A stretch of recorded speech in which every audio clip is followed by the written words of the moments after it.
Welcome to Orange Wave, the series where we discuss progressive news, culture, and all things related to the NDP.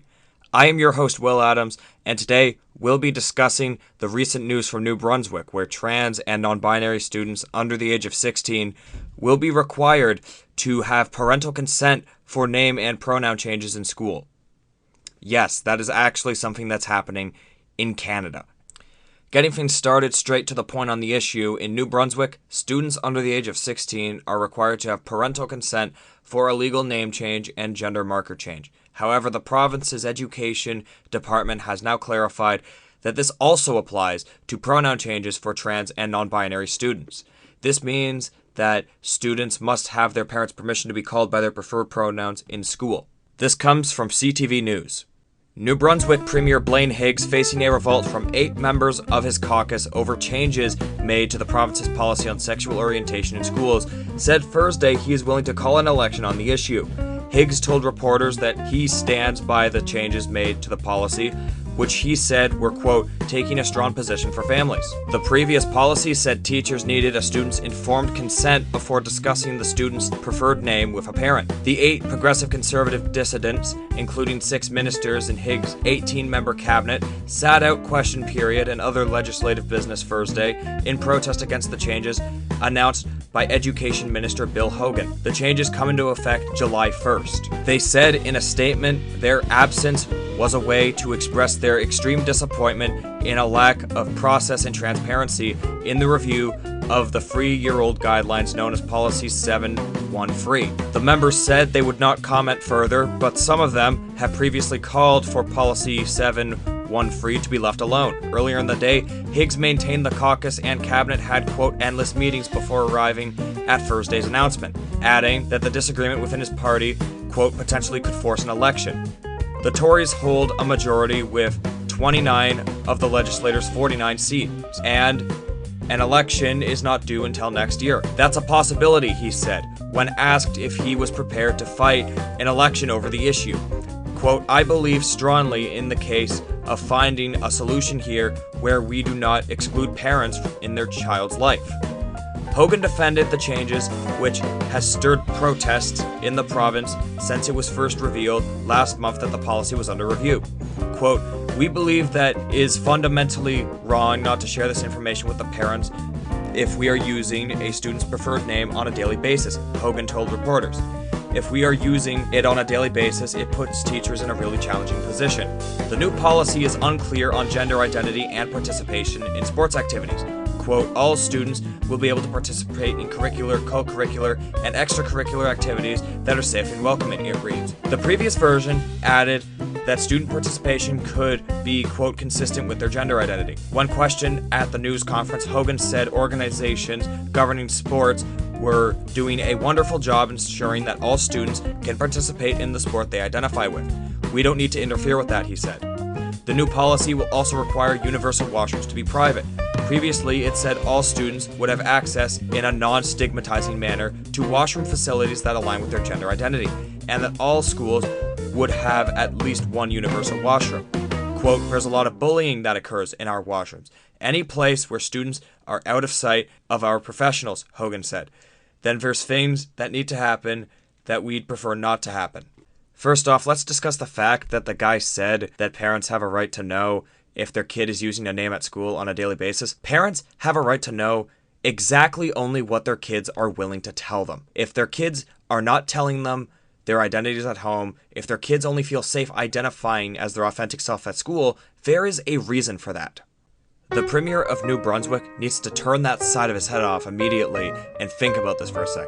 Parental rights do not overrule the well-being of trans kids. In fact, I think the term parental rights is outdated. When you're a parent, you don't have rights. Your children have rights too. You have responsibilities as a parent. Your children are not property. And I think this whole romanticization of parental rights is kind of concerning because the way they word it makes it seem like they view their children more like property, pets, or symbolizations of their own pride rather than actual human beings. This requirement is deeply concerning. It is going to end up having a negative impact on the mental health and well-being of trans and non-binary youth. Being misgendered can cause significant distress for these students, and being forced to use the wrong pronoun can lead to feelings of isolation and anxiety. So, it's quite literally child abuse. I mean, psychological and emotional abuse is still abuse in Canadian law, and the New Brunswick government is telling teachers to psychologically abuse their students, essentially, and that's wrong.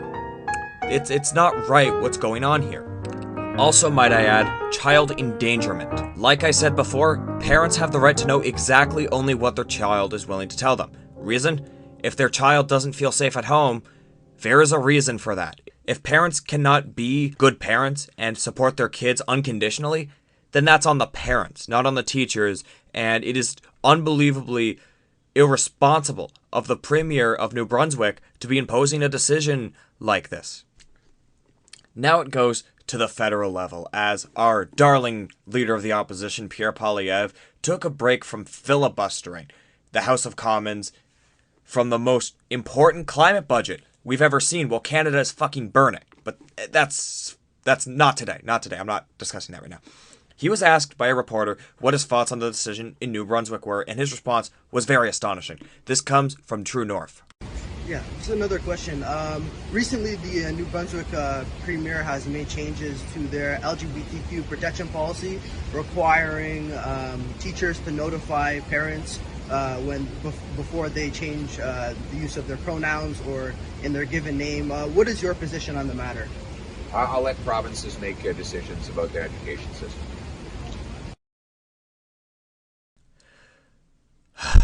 Really, Pierre? That's your answer? That's what we get today? You could have given a great response saying that you stood with the LGBT plus community and trans kids having the right to safety. But no, we get such a tone-deaf statement.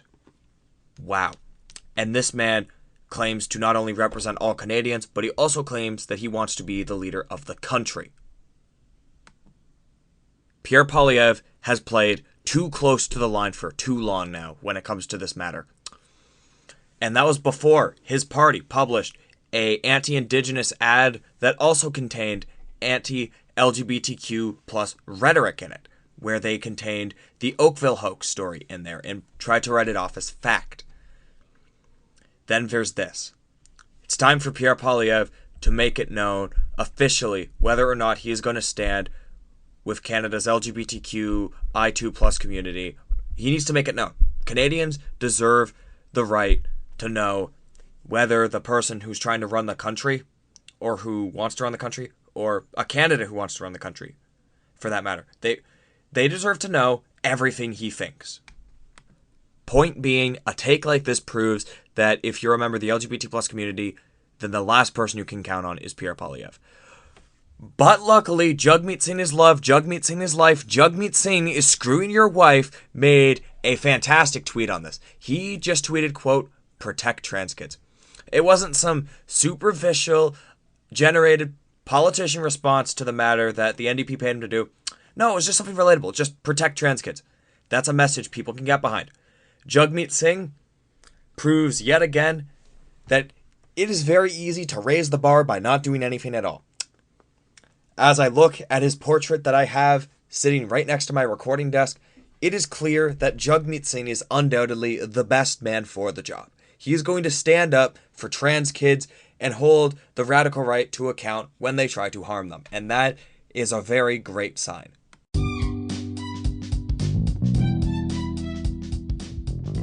Thank you for listening to this episode of Orange Wave. I am your host, Will Adams. I hope you have an amazing day, and remember, Jagmeet Singh loves you.